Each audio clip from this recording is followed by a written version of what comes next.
ઉઠાડો એટલે કે આપણા સમાજને વધુ સારું બનાવવું, સમાજમાં સૌને સમાન તક મળે, બધા સુખી થાય તેવું વાતાવરણ ઊભું કરો. આ કાર્યમાં શિક્ષણ એક ખૂબ જ મહત્વનો ભાગ ભજવે છે.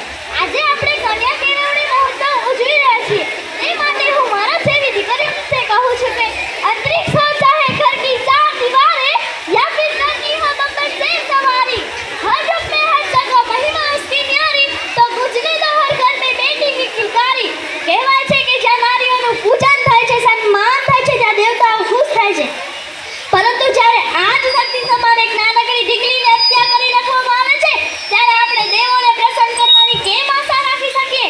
દીકરી તો વહાલો દરિયો છે, ગુજરાતનું કાવ્ય છે, સમજણનું સરોવર છે અને ઘરની શોભા છે. અરે સંબંધોના મહાસાગરમાં જ્યારે એક મીઠી વીરડી જેવી દીકરીને હત્યા કરી રાખવામાં આવે છે, ત્યારે તેને માના ગર્ભમાંથી ચીસ નીકળે છે કે માં મારો શું વાંક છે? શું કામ મારી હત્યા કરવામાં આવી? મારે પણ આ સોનેરી દુનિયામાં આવું છે અને રાણી લક્ષ્મીબાઈ અને કલ્પના ચાવડાની જેમ કુડુરો અને દેશનું નામ રોશન કરવું છે. પણ કોણ જાણે સ્ત્રી એ જ પુરુષ પ્રધાન સમાજમાં જાતિ નિયમો અને વલણો સામે હાર માની રાખશે, હથિયાર હેઠળ મૂકી દીધા છે. શું તેને પોતાની લાડકવાઈ દીકરી ઉપર ભરોસો નથી? હું માનું છું ત્યાં સુધી એક સ્ત્રીની મંજૂરી કે ઈચ્છા વગર કોઈ પણ ડોક્ટર કે પુરુષની હિંમત પણ છે જે તેના કુખને પણ હાથ લગાવી શકે. મિત્રો, ઘણા લોકો એવું સમજે છે કે સ્ત્રી લાચાર છે, પરંતુ ના, હું એવું માનું છું કે સ્ત્રી લાચાર નથી, કોઈ પણ નિર્ભર નથી. સ્ત્રી એક શક્તિ છે, ભગવત છે, વિરાંગના છે. માટે જ તેવી દીકરીને જન્મવાનો, સાક્ષાત બનવાનો અને દીકરા જેટલી જ સમાનતા મળવાનો પૂરેપૂરો હક છે. માટે જ દીકરી બચાવો. માટે જ હું કહું છું કે સમાજના મન સમસ્યા તે નથી દીકરી, બોજાનું બીજું નામ તે નથી દીકરી, ભગવાને આપેલ દાન તે નથી દીકરી. માટે જ દીકરી બચાવો, બચાવો. મિત્રો, ઘણા લોકો એવું સમજે કે દીકરો મોટો થઈને આપણને આર્થિક રીતે મદદરૂપ થશે, પરંતુ ના, આ માન્યતા ખોટી છે. આજે દીકરા કરતા આગળ દીકરીઓ છે. કહેવાય છે કે your son is your son till his wife, but your daughter is your daughter for the whole life. એટલે કે દીકરો તો તેની પત્ની આવે ત્યાં સુધી જ તમારો દીકરો રહે છે, પરંતુ દીકરી તો તમારી આખી જિંદગી દીકરી રહે છે. માટે જ દીકરી બચાવો. માટે જ હું કહું છું કે દીકરી તો છે સમાજની મૂડી, દીકરી વિનાની જિંદગી અધૂરી. દીકરીનું સમાજમાં જાળવો માન, જાતિ જાળવા કરી ન કરાવો નિદાન. મિત્રો, ઘણા લોકો એવું મિત્રો, તેથી જ હું કહું છું કે ઈશ્વરના સુંદર સજન સમી આ દીકરીને જન્મતા પહેલા જ માના ગર્ભમાં દફનાવીને જે પાપ સમાજમાં થઈ રહ્યો છે તેને અટકાવીને દીકરીના સર્વાંગી વિકાસ યથાશક્તિ સહયોગ આપીએ અને સામાજિક ઉત્થાનના કાર્યક્રમને સફળ બનાવીએ. મિત્રો, પિતાનો અતૂટ પ્રેમ, માતાની મમતા બંને ભેગા થઈને આકાશમાં ચડે છે. તેના વાદળા બંધાય છે અને એ વાદળ જ્યારે અંદરના ધાર વસે છે તેનું નામ જ દીકરી. માટે જ બેટી બચાવો, બેટી પઢાઓ, તેનું જીવન દાન દો અને તેનું સન્માન કરો. અસ્તુ. જય હિન્દ. ભારત માતા કી જય. વંદે માતરમ. શાળા પ્રવેશોત્સવ કાર્યક્રમમાં આપની સમક્ષ સ્વાસ્થ્ય અને પર્યાવરણ વિષય ઉપર વક્તવ્ય કરવા ઈચ્છું છું, તો તમે બધા મારી વાત શાંતિથી સાંભળો તેવી આશા રાખું. પર્યાવરણ એટલે આસપાસનું વાતાવરણ. સ્વસ્થ જીવન માટે વાતાવરણ શુદ્ધ હોવો તે વાત અત્યંત મહત્વની છે. આપણા સ્વાસ્થ્ય અને પર્યાવરણનું રક્ષણ એકસાથે થાય છે.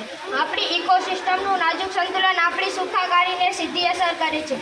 જ્યારે આપણે પૃથ્વી પર આબોહવા પરિવર્તન અને પ્રદૂષણના સાક્ષી છીએ, ત્યારે આપણા સ્વાસ્થ્ય અને પર્યાવરણની જાળવણી બંનેને પ્રાથમિકતા આપવી મહત્વપૂર્ણ છે.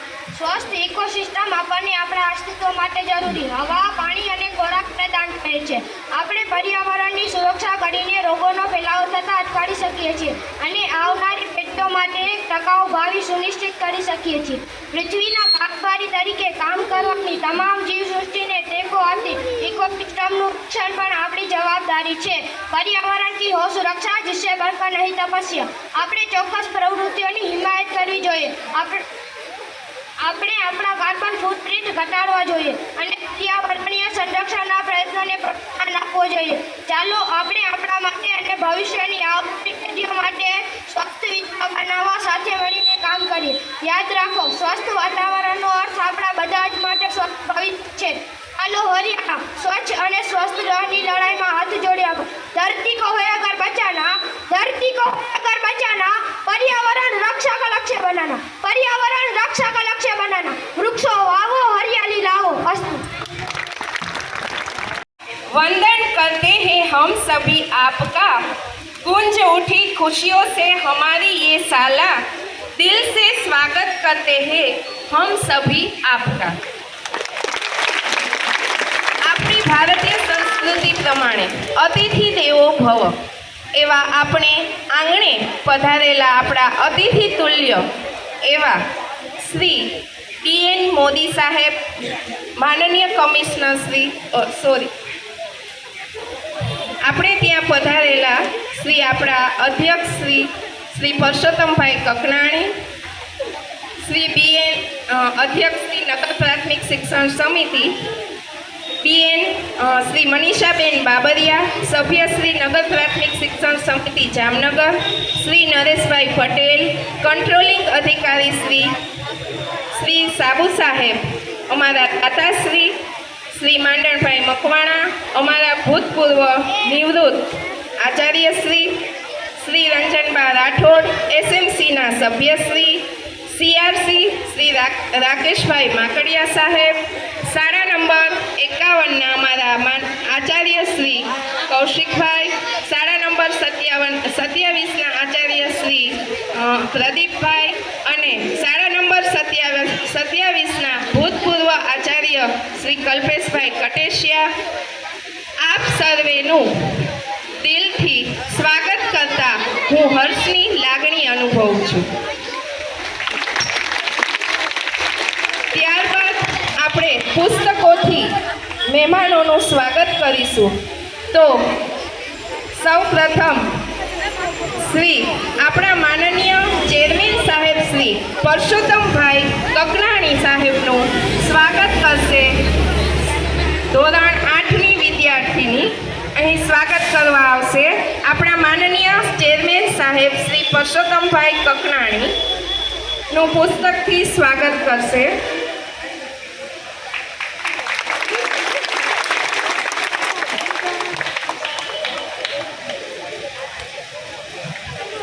ખૂબ ખૂબ આભાર.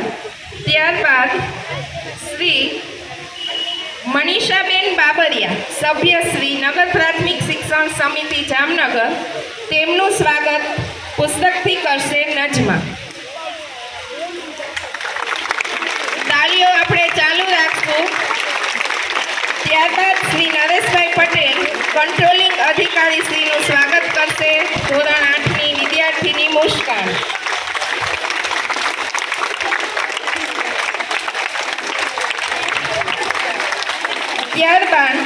ત્યારબાદ અમારા દાતાશ્રી શ્રી બીકે સાબુ સાહેબનું સ્વાગત કરશે તૈયબા. શ્રી બીકે સાબુ સાહેબ.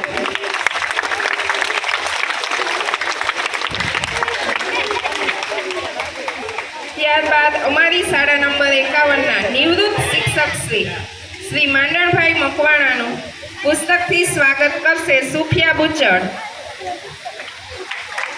તાળીઓ.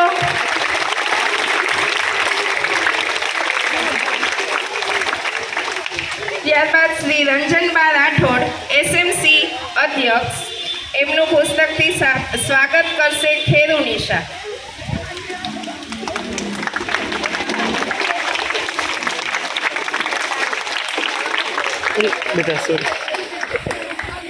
ત્યારબાદ શ્રી રાકેશભાઈ માકડિયા સાહેબનું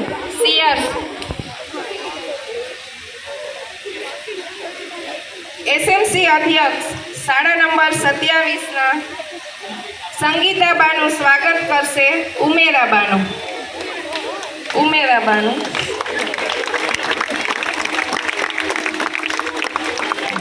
શ્રી અલ્પેશભાઈ કટેશિયા સાહેબ, શાળા નંબર 27ના શ્રી ભૂતપૂર્વ આચાર્ય, એમનું સ્વાગત કરશે અંજલિ.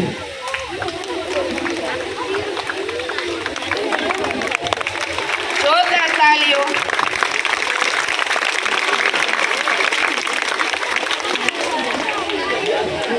ફરીથી મંચસ્થ તમામ મહાનુભાવોનો ફરીથી દિલથી સ્વાગત કરું છું.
ધોરણ 5માં પ્રથમ નંબર મેળવેલ છે હાજરા અલ્તાફભાઈ કપલ.